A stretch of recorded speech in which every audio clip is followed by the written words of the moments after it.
Hey everyone, welcome to Kicking with Kipes. I'm Kipes, and today is January the 16th, 2025. We got 13 games on the schedule. That is quite a bit of games. So let's waste no time and let's hop right into it. Our first game was the Toronto Maple Leafs taking on the New Jersey Devils. It was Sheldon Keefe's first game back in Toronto since getting fired back in the summer.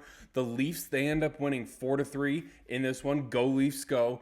Matthews and Nylander each had 2 goals. He got 2 goals as well for the Devils, and Jack Hughes also added his 18th goal of the season.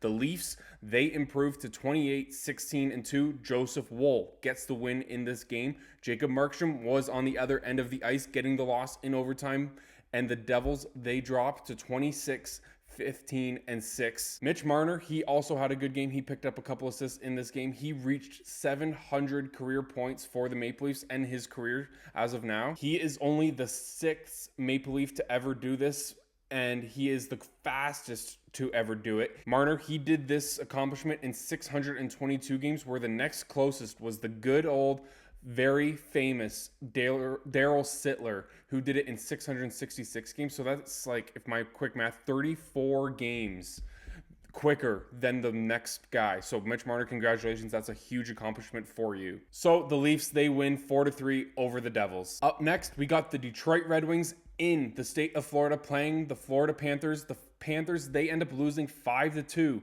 to the Detroit Red Wings. The Red Wings, they released their Stadium Series jerseys. My friend texted me and said it's a D+ or D-. I forget what she said, but she is not impressed with the jerseys. She said they should have gone with the Griffins, the Grand Rapids Griffins. They matched the Detroit Lions all black and blue jerseys, which is kind of cool. That would have been really cool for the Lions and Wings to do something together as well. But I gave it a C+, I guess I would say. It's classic. It says the word Detroit across it. It's nothing crazy. I think the reason I gave it a better grade than she did was because of the Detroit Red Wing logo on the helmet. I find that extremely cool. But getting back to the game, the Wings, they did win 5-2. Like I just said, they are 8-1-0 in their past 9 games. Absolutely amazing since hiring their new head coach, Todd McClellan.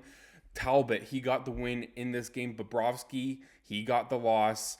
The Panthers are now 26-17-3. I think they're about 4 points now behind the Leafs for second place in the Atlantic Division. The Red Wings, they are now 21-19-4. They're having a very good run of games. They're still outside of the playoffs, but they are definitely sniffing it. Berggren, he picked up his 7th goal of the season. Lundell, Rodriguez, they were the 2 goal scorers for the Florida Panthers. Kane, Casper, and Larkin were the other goal scorers for the Detroit Red Wings today. The next game on the list for me is the Capitals against the Ottawa Senators in Ottawa, where it was a 1-0 overtime win. No goals in regulation, but guess who stepped up in overtime? Alexander Ovechkin, the great 8. Ovechkin is now 21 goals away from breaking Wayne Gretzky's record. That is just absolutely amazing. I am starting to think he will be doing it this year. So as he gradually gets to that point, I'm going to be paying very close attention to Washington Capitals games.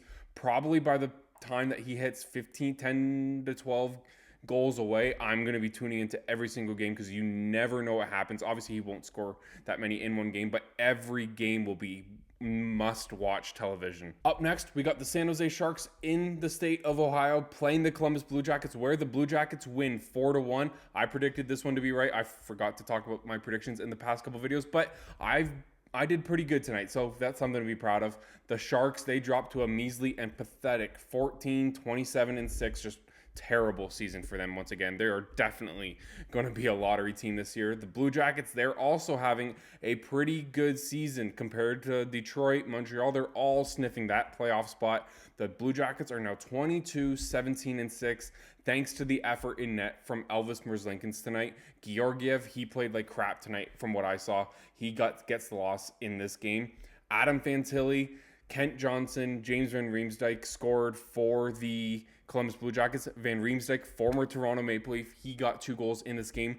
Tyler Toffoli got the lone goal for the San Jose Sharks tonight. This was the Columbus Blue Jackets' 6th win in a row. They are starting to heat up at the perfect, not even starting to heat up, they are staying hot at the perfect time. But it doesn't help that the Montreal Canadiens are also winning games. Ottawa, they lost tonight, but they picked up a point. They're sniffing in that area too. It's just so tight in the Eastern Conference right now, and it is so much fun. Up next, we got the Lightning taking on the Anaheim Ducks. I somehow missed this one in my predictions earlier. I said there was 13 games, and I only predicted 12, and this was the one that I missed.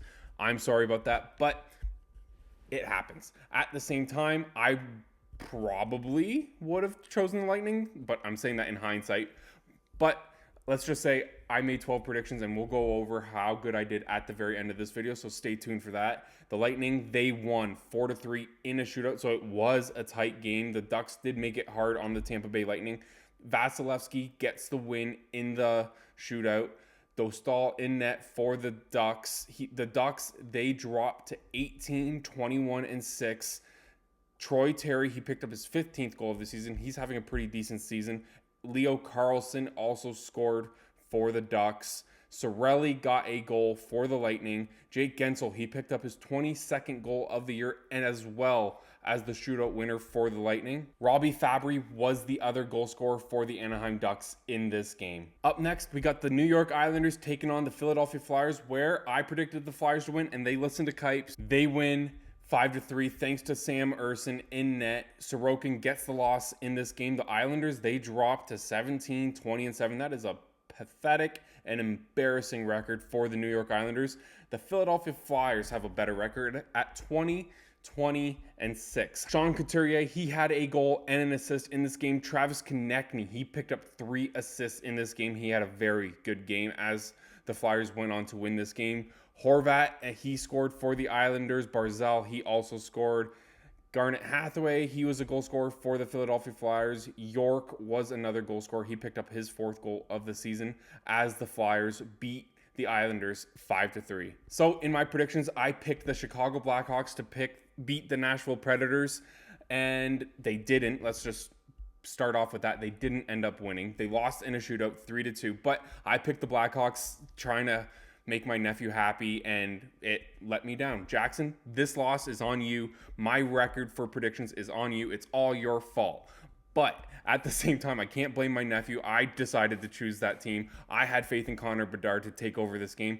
He did score. He scored a very good goal. But at the same time, come on, Chicago is so bad, so pathetic. They are 14, 28, and 3, a very close and similar record to the San Jose Sharks. These two teams are pitiful this year, as well as the Nashville Predators. That's why I said in my predictions, the Predators-Blackhawks game tonight was one of the worst games on the schedule for the year.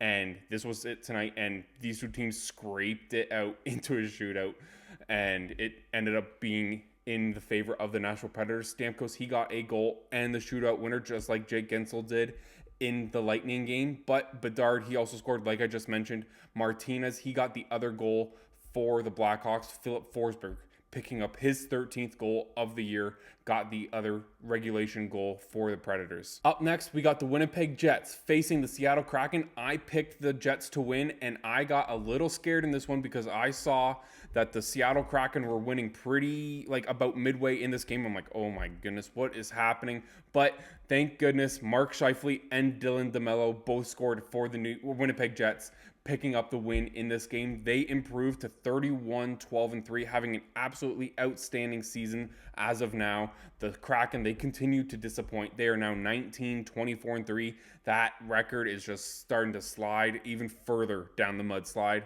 Hellebuck picked up the win in this game. Joey Decord, he picked up the loss.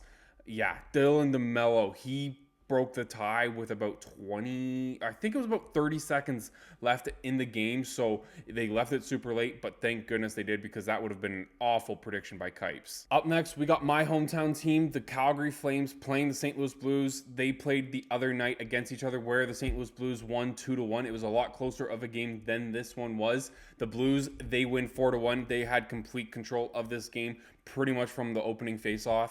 There wasn't anything to really talk about from the Calgary Flames. From what I saw, I actually tuned in, and 1 minute later the Flames scored, so I thought I was the good luck charm, so I kept it on, but then it just didn't go anywhere. It was kind of disappointing, if I'm being honest. Braden Shen, he picked up 2 goals in this game. Parayko, he scored his 10th. He's having a very good year on the blue line for the St. Louis Blues. Jordan Kyrou, former Sarnia Sting, my former hometown, he picked up his 20th goal of the season. He's having a phenomenal individual season. Sharon Govich, he picked up his 8th for the Calgary Flames. The Flames, they dropped to 21, 16, and 7. Their record is still okay at best. They're lingering around that. Do they start selling? Do they start thinking about getting an add-on? They have tons of cap space. I don't know what they'll do. I really don't know. Rasmus Andersson's name is being thrown around a lot. I don't know if the Flames should get rid of him, but you're selling him at his highest value, so it kind of makes sense to do it. But at the same time, I think of Rasmus Andersson as a former cap or a future possible captain once Michael Backlund hands over the reins, but man, he could get you some big time return in a trade. So we'll see what happens. The Blues, they improved to 22, 20, and 4. They're starting to pick it up and winning some games. They are 7-3 in their past 10 games. So Jim Montgomery, whatever he's saying, is finally starting to click in that dressing room. So let's see what happens for the St. Louis Blues. Up next, we got the Montreal Canadiens facing off against the Dallas Stars, where the Montreal Canadiens, they win 3-1. I predicted this one. I thought this one was a bit sketchy, picking the Habs because the Dallas Stars are so good. But the Habs, they're just so good right now. Jacob Dobish in net once again. He is now 4-0 in his career as an NHL starter. He has only allowed 4 goals in that 4-0 start. So he's having an absolutely lights out start to his NHL career. Absolutely amazing. He got a shutout in his first game. There's nothing else good to say about this guy except wow. I'm speechless. This kid is so good in net. There's 2 goalies in the NHL right now that are rookies. Oh, there's 3 big rookies in the NHL, including Dustin Wolf, but Levi Merlainen, he's also a kid that played good against the Washington Capitals tonight. I forgot to mention this, but he played exceptional against the Caps tonight and only let in the goal in overtime, so he's still having a phenomenal start to his season and career. This kid, Jacob Dobish, he also is having a phenomenal start to his year. Jason Robertson was the only goal scorer for the Dallas Stars today. Slavkovsky, his goal was from a beautiful, absolutely amazing effort from Cole Caulfield. He danced around a defender, danced around another defender, and put it beautifully in front of the net. Slavkovsky literally just had to put his stick in the right spot. It bounced off his stick into the back of the net. What an amazing effort from Cole Caulfield. Alex Newhook and Joel Armia got the other goals for the Montreal Canadiens. They improved to 22, 18, and 4, and there's a bunch of teams, like I've been saying nonstop, that are sniffing around that playoff spot, and Montreal is definitely one of those teams. Just they're doing so good right now. The Dallas Stars, they dropped to 28, 15, and 1. Jake Ottinger was in net for the Dallas Stars, picking up the loss. So the Montreal Canadiens, they beat the Dallas Stars 3-1, continuing this impressive streak of games. All right, so the third last game of the evening was the Utah Hockey Club hosting the New York Rangers. I predicted the Utah Hockey Club to win. I should have learned my lesson. They suck at home ice. That was a big error by me. But the New York Rangers, they win 5-3, improving their record to 21, 20, and 3. They are finally back over that 500 mark. The Utah Hockey Club, though, they are 18, 19, and 7. You have to do better in your first year in a new city, trying to attract local support. You got to be better than this, in my opinion. But at the same time, you got to have a better goalie than Karel Vejmelka. You can have a Shesterkin on the other end of the ice and have a crappy team, but at the same time, you desperately need at least one extremely good goaltender or 2 very good goaltenders. So I have no idea what the Utah Hockey Club are going to do. Artemi Panarin, he got 2 goals in this game. He was the guy that opened the scoring in this game, but then the Utah Hockey Club decided to wake up. Matias Maccelli, he scored 2 back-to-back goals to make it 2-1. So the Utah Hockey Club were winning in this game, but it got taken over. Kaliev, Smith, Kreider, they all scored for the New York Rangers. Cooley, he got the other Utah goal. So just another disappointing home ice result from the Utah Hockey Club. I wonder what they're going to try to do. I don't think they're buyers in this upcoming trade window, but at the same time, I feel like they have to do something to attract more local attention and get the game of hockey built up in Utah. I know they have amazing support, and I know all that, but you not being over 500 is just very bad for your first season in a new location. Up next, we got the Vancouver Canucks hosting the LA Kings. The LA Kings, they are on a very good run of games. I know they lost one or two here and there in their past 10 games, but overall, they have been extremely solid. They have done very well as of late. 25, 12, and 5 is their record for the season as a whole. So yes, they are doing absolutely amazing as of now. Darcy Kemper, he got the win. He was very solid in that. The Vancouver Canucks, though, they are doing extremely, not horrible, but they are very disappointing. Yes, they're missing a couple players for a bit due to injury, but that happens to every team. Try to do something better. Yes, your record is 19 and 15 and 10, but that is 10 losses in regulation where you could have gotten the extra point and you just couldn't get that extra step over the line and win a game. So what do they do as well? Another team, not like Utah because their record is worse, but at the same time, it's a team that you don't know what to do. I still think you should trade either Miller or Pettersson. I think the better option would be to trade JT Miller to another team, except for the Boston Bruins. I heard their name. Please do not send JT Miller to Boston. That would be absolutely nightmare fuel for Maple Leafs fans. But at the same time, something's got to happen. I can almost guarantee you that there's more going on in that dressing room than what is being let on. So let's see what happens. But the Vancouver Canucks, I feel like they need to do something to spark that dressing room and get something going for them. Turcotte, he got 2 goals in this game for the LA Kings. Adrian Kempe, Fiala, and Fogle all scored as well for the LA Kings.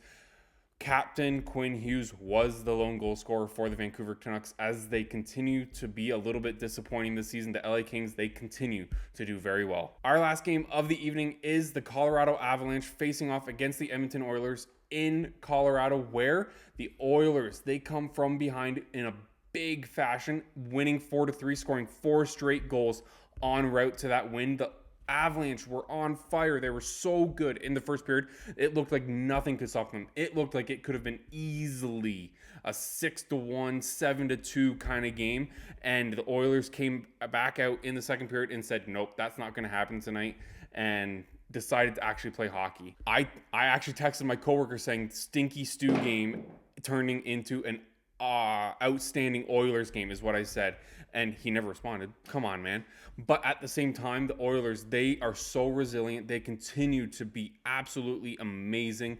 They are the team that we saw in the Stanley Cup Finals last year. I wouldn't be surprised if they fought their way back to that spot. But the Avalanche, they are known as of late to be coming back in games, not blowing games. So this is a bit of weird territory for them. They can't keep doing this because that is absolutely embarrassing to do this on home ice. Your record for the Colorado Avalanche, it drops to 27-18-1. Yes, still a very good record, but you are only a wild card team, so come on, you got to pick it up. Blackwood, he got the loss in this game. Skinner, like I just mentioned, stinky stew did not happen anymore. He was rock solid after the first period. He gets the win in this game. O'Connor and McKinnon were the only goal scorers for the Colorado Avalanche, with McKinnon picking up 2 goals with his 16th and 17th goals of the season. Victor Arvidsson, Brett Kulak, Connor McDavid, and Bouchard, Evan Bouchard, he got a goal in this game. He's got his 8th goal of the season. He is known as more of an offensive defenseman, but at the same time, he's not producing as much offense. Maybe I'm totally incorrect with this, but only 8 goals of the season. I'm sure he's picking up points on the power play, but you need more from this guy, Bouchard. I know a lot of Oilers fans aren't big fans of him. I don't like the guy at all. I don't like what he brings defensively. He seems lazy. He seems weak defensively, and that is just not what you want as a team that could be in the Stanley Cup Finals. So for my predictions, I got 8 out of 12 right. On paper, that doesn't look too bad, but when you crunch the numbers, that is a 67% success rate. That is still very bad on behalf of me. I got to pick this up. I don't know what's going on. It's not good at all. Maybe I should stop predicting and stop making myself look like an idiot, but I still find it fun. Hopefully you guys enjoy it every day.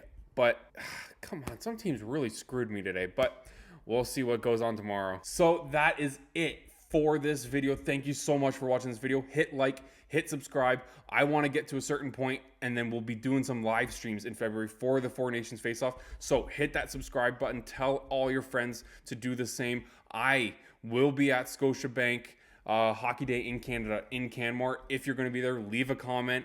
I would love to meet you guys. But we will see you tomorrow. There are 2 games on the schedule. See me in the morning or midday for my predictions. Have a great night. Thank you so much for watching.